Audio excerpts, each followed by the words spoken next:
नमस्कार YT family, स्वागत आहे आपलं A1 तडका या चॅनलमध्ये। तर आज आपण स्ट्रॉबेरी पासून श्रीखंड कसं बनवायचं आणखी ते सुद्धा अगदी घरच्या घरी कमी साहित्यामध्ये, तर याचाच व्हिडिओ या ठिकाणी मी घेऊन आलेली आहे। तर याकरिता मी फुल फॅटच्या दुधाचा वापर करून घरामध्येच दही बनवून घेतलेला आहे।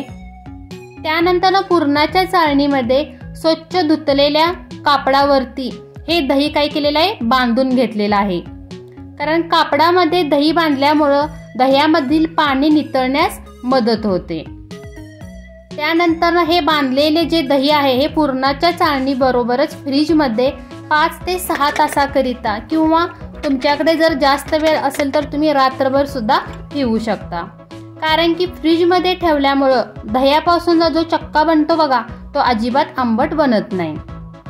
त्यानंतर काही स्ट्रॉबेरीचे तुकडे मी मिक्सरला बारीक त्याची पेस्ट करून घेतलेले आहे। तर तयार झाला बघा आपला 5 ते 6 तासानंतर दह्यापासूनचा चक्का तयार। त्यानंतर एका बाउल मध्ये हा चक्का काढून घ्यायचा, आणखी 5 ते 10 मिनिटं अगदी एकाच दिशेने काय करायचं आहे, फिटून घ्यायचं आहे। जेणेकरून जर त्या चक्क्यामध्ये काही दह्याच्या गुठळ्या असतील तर त्या गुठळ्या निघण्यास मदत होतात। त्यानंतर याच्यामध्ये 1 वाटी पिठी साखर मी घातलेली आहे। तुम्हाला जर कमी जास्त प्रमाणात गोड आवडत असेल तर त्यानुसार या ठिकाणी तुम्ही कमी जास्त पिठी साखरेचं प्रमाण करू शकता।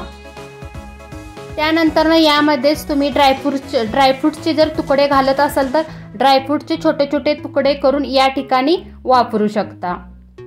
त्यानंतर चवीसाठी वेलची पावडर घातलेली आहे।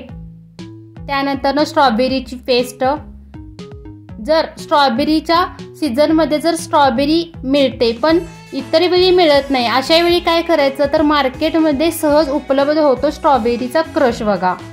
तर या ठिकाणी तुम्ही स्ट्रॉबेरीच्या क्रशचा वापर करून सुद्धा स्ट्रॉबेरीचं श्रीखंड अगदी उत्तम दर्जाचे घरामध्ये बनवू शकता। तसेच वेगळ्या फ्लेवरचा जर तुम्हाला हवा असेल, आंब्याचा म्हणजेच मँगो फ्लेवर, तर तुम्ही मँगो क्रश सुद्धा मिळतो बाजारामध्ये, तर मँगोचा सुद्धा या ठिकाणी काय करू शकता, वापर करू शकता।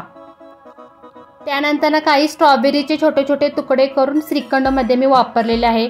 जेणेकरून आपण जेव्हा ते श्रीखंड खाण्यासाठी घेतो तेव्हा दाताखाली जेव्हा स्ट्रॉबेरीचे छोटे छोटे तुकडे येतात बघा, तेव्हा खूपच छान असा स्वाद लागतो त्याचा। त्यानंतर तयार झालं बघा आपलं स्ट्रॉबेरी श्रीखंड।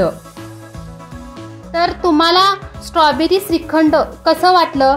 जर ही रेसिपी तुम्हाला जर आवडत असल्यास किंवा आवडल्यास तर माझ्या चॅनलला नक्की शेअर आणि सबस्क्राईब करायला विसरू नका।